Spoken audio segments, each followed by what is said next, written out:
muito boa tarde. Eu sou a Natânia Mello e estou aqui mais uma vez pedindo licença para entrar na casa da senhora, entrar na casa do senhor, pois está começando mais um programa com o Brasil Nordeste. Hoje é quarta-feira, dia 23 de dezembro de 2020. Estamos a apenas 2 dias do Natal. E eu já quero começar este programa desejando a você e a toda a sua família um Natal repleto de paz, de alegria, de harmonia, união e muito amor, porque isso é o que significa Natal. No programa de hoje, teremos 2 entrevistas muito interessantes. A primeira delas será com o historiador Deicon Silva, ele que vai falar um pouco sobre política, religião, conservadorismo. Também teremos o escritor e consultor internacional Altair Maia. Vamos chamar agora a entrevista realizada pelo nosso diretor Sandro de Moura e o jornalista Eduardo Negrão com o historiador Deicon Silva. Ele, que também é youtuber, conservador e trata de diversos assuntos da atualidade também em seu canal. Vamos acompanhar. Olá, muito boa tarde. O nosso bate-papo de hoje é com o piauiense. Ele é mais paulista do que piauiense, porque ele nasceu no Piauí e poucos meses depois ele foi para São Paulo, cresceu no centro de São Paulo. Hoje ele já está em Valinhos, vai falar um pouco sobre isso. Ele está com um canal novo no YouTube, que é o Deicon Silva, e lá ele pretende falar sobre política, sobre religião cristã, enfim, bolsonarista, de direita, policial militar, bombeiro militar. Com esse jovem que nós vamos bater o papo hoje, está conosco aqui também o nosso colega jornalista, diretor Brasil Nordeste, Eduardo Negrão, que também está em Sampa, em Marília. Boa tarde, Negrão. Boa tarde, Sandro, Deicon. Boa tarde, Deicon. Boa tarde, professor Eduardo Negrão. Boa tarde, Sandro. É um prazer estar aqui com vocês, conversando hoje. Muito obrigado pelo convite. Estou acompanhando o trabalho de vocês aí já faz um tempo e, de antemão, gostaria já de parabenizar aí pelo excelente trabalho que vocês vêm fazendo. Opa, obrigado. Quero deixar aqui um registro aos nossos colegas aí da imprensa que essa frase na camiseta do Deicon é uma manifestação dele, evidentemente não representa aqui a opinião da nossa TV, nem do nosso jornal, mas nós respeitamos aqui todas as opiniões, essa opinião aqui do Deicon, que nós vamos respeitar também, tá certo? Deicon, eu gostaria de saber de você o seguinte, a gente deu uma olhada aqui no teu perfil, você quer falar de religião, você é historiador também, esqueci de falar, né, dessa particularidade. O que você pretende, de fato, através do teu canal? Isso, Sandro. Na verdade, eu já tinha essa ideia de iniciar um canal, já fazia um bom tempo. Eu sempre gostei de política, de história, né, que é a minha formação, como você disse, eu sou professor, mas eu sempre falei de maneira particular, né, no meu círculo privado, digamos assim, com amigos, colegas de trabalho, né, pessoas que você convive ali, e muitas vezes o pessoal me incentivou, né, a criar um canal, a expor isso para mais pessoas, né, você fala bem sobre esse assunto, né, as pessoas precisam ouvir o que você tem a dizer, então, cara, por que você não cria um canal, por que você não fala isso na internet, né, e de uns tempos para cá, eu vim criando coragem, né, e agora, finalmente, aí, mais recentemente, faz uns 2 meses, eu resolvi criar o canal no YouTube e fazer alguns vídeos, né, falando sobre política, falando sobre atualidades, né, assuntos atuais, digamos assim, e sobre história também, né, sobre conteúdo histórico aí. A minha grande vontade, na verdade, é de desmentir o que a grande mídia vem fazendo, né, por isso que eu estou homenageando aqui hoje a nossa grande mídia, né, com o que ela vem fazendo com a população, né, que é monopolizando o conhecimento, monopolizando ali a informação que vai para todos nós, né? Isso faz com que as pessoas tenham uma opinião, um pensamento diferente sobre determinados assuntos, né? Sobre diversos assuntos, né? Principalmente acerca do nosso governante, mais especificamente falando, do nosso presidente, né? E o mesmo ocorre com a história, né? A gente tem fatos históricos que hoje são levados, o pessoal é levado a acreditar que é de uma maneira, mas na verdade foi de outra, né? Então, essa é uma das minhas vontades aí também, que é de distorcer toda essa grande mentira que nos foi contada, né? Digamos assim. Eduardo Negrão. Deacon, você fez um vídeo específico no seu canal falando sobre a soltura do André do Rap, um criminoso muito conhecido em São Paulo e agora nacionalmente, da organização criminosa PCC, um indivíduo muito perigoso, com muitos recursos, ele é milionário, para falar o português, claro. Como que vocês aí, da corporação, bombeiros militares, da Polícia Militar de São Paulo, recebeu a notícia da soltura do André do Rap, que deu tanto trabalho para ser pego? Me parece que foram 6 anos de investigações. Eduardo, somando o tempo aí, né, de investigação e tudo mais, até a prisão dele, foi mais ou menos esse tempo aí, né? E eu fiz um vídeo realmente comentando aquele fato, né, até de maneira bem, digamos assim, bem resumida, bem branda, né? Não falei muita coisa do que eu gostaria de ter falado, assim como não vou poder falar aqui, porque, como você bem disse, eu sou policial militar, né, pertencente ao Corpo de Bombeiros, né? Somos uma instituição militar, e como militar estadual eu não posso criticar publicamente figuras do judiciário, né? Mas eu, assim como acredito que a maior parte da corporação não recebeu essa notícia com bons olhos, digamos assim, né? Claro que me entristeceu muito, e acredito que não só os policiais militares, mas os policiais civis e todo cidadão de bem, né, não recebeu essa notícia com bons olhos, né? Porque isso dá a sensação de que realmente o crime compensa no país, né? Então, se um traficante de drogas, né, que a princípio pegou ali dezenas de anos, né, de prisão, né, na sua condenação, saiu, né, foi solto, né, o que dirá aí de um pobre, de um pai de família, de um cidadão comum, né, digamos assim. Então, isso passa uma sensação para toda a população de insegurança, né, e de que o crime compensa, entende? Então, realmente, isso com certeza não foi bem-vindo por ninguém, né, por ninguém de bem, pelo menos. Ô, Deacon, você, professor, historiador, você está aí na contramão. A gente vê, no geral, a maioria dos professores, eles fazem ataques, enfrentamentos ao presidente da República e tal. Você falou aqui, sucintamente, que você é um defensor do governo do presidente Jair Bolsonaro. Você sofre algum tipo de represália por parte de alguns colegas ou alguma discriminação por parte de algum colega da tua área aí, professor? Com certeza, Sandro. Já na faculdade, eram 72 alunos na minha classe, mais ou menos, e dos 72, 70 tinham o mesmo crivo ideológico, né? Todos eram canhotos ali, eram à esquerda. Era eu e mais um ali que era mais à direita, né? Que não compactuava com isso. E, certamente, na escola eu já comecei a sofrer perseguição, né? Agora, acontece que, principalmente entre os professores da área de humanas, né? Principalmente, isso é quase que uma unanimidade, né? Porque isso começa não na faculdade, né? Isso vem desde a escola. Então, desde quando eu comecei a estagiar nas escolas, né? O professor tem que fazer o estágio em escola, dar aula e tudo mais. Eu venho acompanhando como esse processo ele se dá em sala de aula. De fato, é um processo de doutrinação incrível, né? Porque você imagina, o professor na sala de aula, ele pode até não ser respeitado pelo aluno, só que ele tem, digamos assim, o domínio do conhecimento. Então, se o professor fala sobre determinado assunto, né, o aluno que está ali para aprender, que, em tese, não conhece o assunto que está sendo estudado, afinal, ele está lá para isso, né, para aprender, ele é uma presa fácil para o professor. Então, o que o professor fala para ele é lei, entende? Então, de fato, o professor ele tem um poder, digamos assim, em sala de aula, né, para com o aluno muito grande.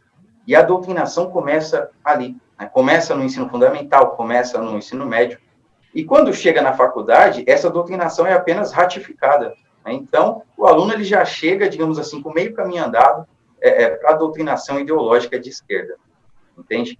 E quando o senhor falou de defensor do governo, de fato eu defendo muito o presidente Bolsonaro, né, o governo em si, porque é quem mais sofre ataque, né, quem mais sofre fake news, é quem mais sofre a desinformação dessa mídia lixo, né, que certamente tem interesses, né, em que o presidente saia e que entre outro governo aí que nós tivemos no passado.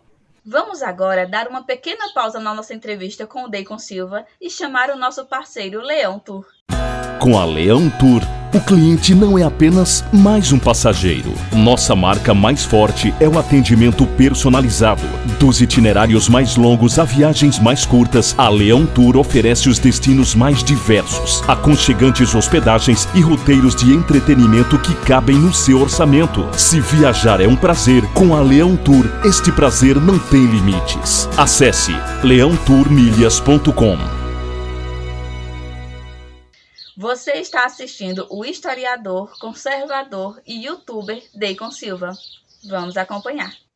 Mas a grande verdade é que eu não sou só um defensor do governo, eu sou um defensor da verdade. E por conta disso eu sofro ataques, né? Pessoas vêm no meu Instagram, me xingam, no meu Facebook e tudo mais. Só que isso faz parte, né? Como diz o presidente, soldado que vai à guerra e tem medo de morrer é um covarde. Eduardo Negrão. Outro assunto interessante que você abordou foram as defecções dos bolsonaristas, né? Os que desistiram no meio do caminho, como aquele famoso youtuber Nando Moura, ou Felipe Moura Brasil, que apresentava os pingos nos is, depois saiu, né? E até dentro do Congresso, Joyce Hasselmann, o Alexandre Frota. Aliás, o Alexandre fez uma proposta de projeto ontem, simplesmente fora da casinha. O senador Major Olímpio, que nós recebemos aqui, que outro dia teve um embate com eleitores lá em Taubaté, uma discussão muito severa. Como é que você vê isso, essas desistências? São soldados que fugiram do fronte, não? Ou isso é normal? Professor, veja, eu não colocaria dessa forma, né, como desistências, né? Eu colocaria como mais traição, né? Eu não diria bem traição, porque para você trair alguém, você precisa estar do lado daquela pessoa, de fato pensar como ela, de fato defendê-la e depois traí-la, né? O que aconteceu com a maioria dos que você citou aí e outros, não foi bem traição, né? O que aconteceu foi um oportunismo, né? São pessoas que se fingiram, né, muito bem, principalmente Joyce Hasselmann, Alexandre Frota, o próprio senador Major Olímpio, a quem eu estimo muito, né, por ser aí pertencente à minha corporação, inclusive, né, ele é major da reforma aqui de São Paulo, né, ele sempre foi um defensor, inclusive, dos policiais, né, ainda quando era deputado, depois quando era senador e tal, foi sempre um crítico aqui do governo de São Paulo, que nunca foi bom, historicamente, para os policiais militares em si, principalmente o Alckmin, mas foi alguém que decepcionou muito, né? E, para mim, realmente, hoje, é uma decepção. E, como eu disse, eu não vejo eles como traidores, eu vejo eles como oportunistas, né? Porque, ao meu ver, Nando Moura nunca foi um conservador de verdade. Ao meu ver, Joyce Hasselmann e Alexandre Frota nunca foram conservadores de verdade e não pertencem à direita. Você pode ver aí hoje, por exemplo, o Nando Moura. Ele não vai em nenhuma manifestação que tem de direita, né, ou que tem em pró-Bolsonaro, por exemplo. Né? Então, não foram soldados que tiveram medo de morrer e desistiram, não. Foram soldados que se infiltraram aí no nosso fronte, né, se passaram por aliados para poder vencer a guerra, e quando nós vencemos e chegamos ao poder, digamos assim, eles passaram para o lado a que eles pertencem, ou seja, para o outro lado. Deicon, mas você não acha também que houve uma certa falha da parte do presidente Jair Bolsonaro ou do grupo que estava ali coordenando as atividades, que em determinado momento conversou mais, dialogou mais com pessoas até que estavam do outro lado do que com pessoas que, infiltrados ou não, estiveram ali trabalhando, batalhando para que ele chegasse ao poder, e em determinado momento essa gente ficou, não estou dizendo aqui no caso específico do Frota, ou da Joyce Hasselmann, mas teve muita gente aí que ficou pelo caminho porque sequer passou a ter a comunicação, enquanto que o próprio presidente passou a conversar com o pessoal do Centrão e de outros segmentos aí, Você não acha que houve também, não dá para fazer uma meia-culpa em relação ao presidente da República? Olha, eu diria que não, porque houve falha da parte do presidente e da sua equipe, né, no início da campanha, principalmente em 2018. Estou falando depois de eleito, no sentido de continuar dialogando com aqueles que os ajudaram a chegar no poder.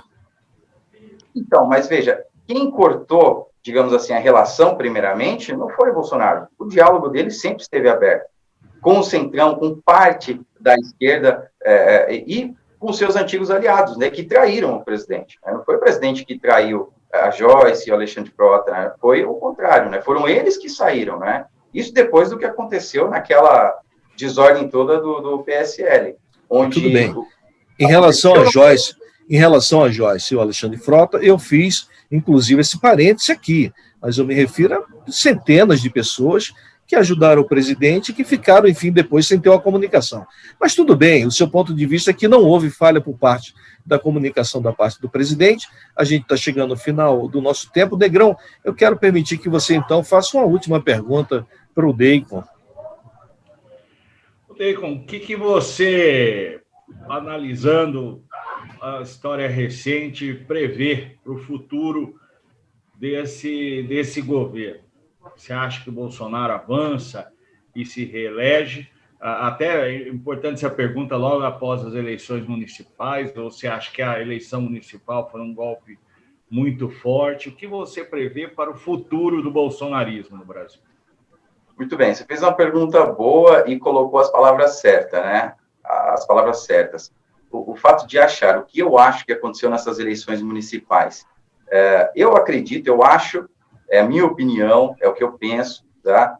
É que houve fraude em grande parte das cidades. Tá? Nós temos aí inúmeros relatos, principalmente aqui em São Paulo. Por quê? É o que me leva a acreditar nisso.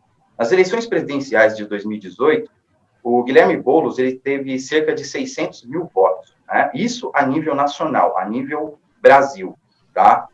E nessas eleições aqui municipais de São Paulo, em 2020, 2 anos depois, o Guilherme Boulos teve cerca de 1.100.000 votos, ou seja, quase o dobro, né, dos votos que ele teve nas eleições presidenciais, né? Isso só na cidade de São Paulo. Então, bom, se diante disso eu não tenho direito de achar que de fato houve fraude, então acho que a gente não tem nenhum direito nesse país, né? Então, começa por aí. Eu acredito que a esquerda, agora uma esquerda ao outro lado, né, não o PT, uma esquerda mais radical, que é o PSOL, ganhou força, e acredito que essa força ela vai se configurar para as eleições de 2022, né, as eleições presidenciais. Com certeza o Bolsonaro será reeleito, não tenho dúvidas disso. Tá? A questão é que se será no primeiro ou no segundo turno, né? Isso depende muito de uma pauta que o presidente já sinalizou que vai indicar já no início do ano que vem, 2021, que é o voto impresso, né? E por que isso ainda depende de uma coisa? O mandato de presidente do Senado e da Câmara, né, expira logo mais. E enquanto o Alcolumbre e o Maia estiverem nessa posição, com certeza esse projeto de voto impresso não vai andar, né? Então é por isso que o Bolsonaro prometeu que o ano que vem vai encaminhar esse projeto, né, vai por mais para frente, né? Na verdade o projeto já existe. Então por isso que a gente está travado, digamos assim. Mas resumindo, é isso que eu acredito que vai acontecer em 2018, né? Tudo vai depender do voto impresso. Mas um fato que a gente não pode negar é esse: o presidente será reeleito. A questão é quantos aliados serão eleitos também, né? E isso inclui governadores, deputados e senadores. E, na minha opinião, isso depende muito do voto impresso. Olha, nós queremos agradecer, então, ao nosso colega Eduardo Negrão, agradecer ao Deicon Silva, que está com seu canal aí no YouTube, para falar de política, falar de religião. Ele é professor, historiador, bombeiro militar em São Paulo. Deicon, muito obrigado aí por ter atendido o nosso convite e até uma próxima oportunidade. É isso. Eu que agradeço, muito obrigado, foi um prazer imenso estar aqui com vocês. Para quem quiser me seguir nas redes, eu criei agora um Twitter, @DeiconS, @DeiconS, no Instagram, @SilvaDeicon, ao contrário, E no YouTube é Deicon Silva, tá? Vou ter o maior prazer aí de conversar com todos vocês aí. Muito obrigado, grande abraço. Obrigado, então. Obrigado, então, você que nos acompanhou até agora, e até a próxima. Obrigada ao Eduardo Negrão, ao Sandro de Moura e ao Deicon Silva pela entrevista. Agora você pode escutar diariamente o programa Brasil Nordeste em 3 edições, às 14, 18 e 22 horas. Embarque na radiobrasilnordeste.com, sua rádio verde e amarela com tudo o que o Brasil precisa saber. Rádio Web Brasil Nordeste.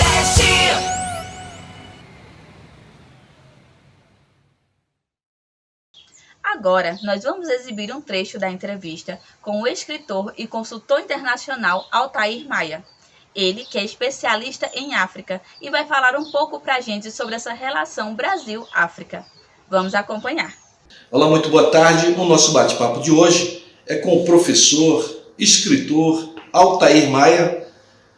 Altair é economista, formado em Economia pela Universidade de Brasília, UNB, com especialização em Comércio Exterior e Relações Internacionais.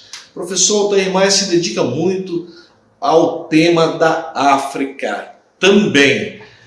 Altair, obrigado por atender o nosso convite. Uma ótima tarde.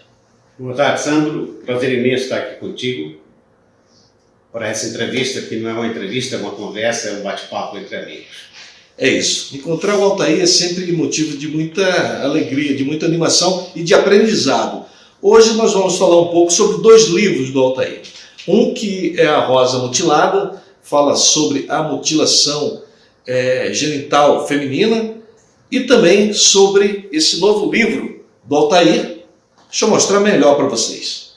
Este livro aqui, Brasil-África, uma ponte a ser construída. Altair, vamos falar um pouquinho primeiro sobre a Rosa Mutilada. Como que surgiu a ideia desse projeto?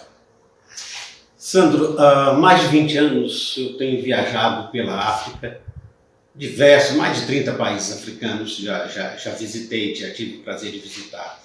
E sempre eu ouvia falar a respeito da mutilação genital feminina. Então eu comecei a notar, e a cada viagem que eu ia a Guiné-Bissau, ou ao Sahel, ao Senegal, a Guiné-Conakry, então eu sempre escutava essas histórias. E fui anotando, e o livro foi surgindo naturalmente, e hoje nós podemos dizer que está um modelo acabado. Mas um tema como esse é um modelo que nunca acaba. Esse assunto que você aborda, a mutilação genital, é algo que traz muito sofrimento. Qual país, em que região mais especificamente esse tipo de caso acontece? Olha, praticamente acontece em toda a África, acontece muito no norte, mais no norte da África, no Sahel, que é aquela faixa intermediária entre o deserto do Saara e a parte verde da África, e acontece muito também nos países do Oriente Médio. Né? Então, a grande maioria dos países onde acontece esse tipo de coisa são países muçulmanos, mas acontece também em outros países não muçulmanos. Porque basicamente acontece nos países muçulmanos. Eu diria que 100% dos casos, 95% acontece nos países muçulmanos. Tem a ver com um misto de religião e cultura, hábitos, costumes. Então, isso, naqueles países, as mulheres têm que ser submetidas a essa operação, vamos dizer assim, sob o risco de não serem aceitas na sociedade. Fala um pouco o que é a mutilação genital feminina.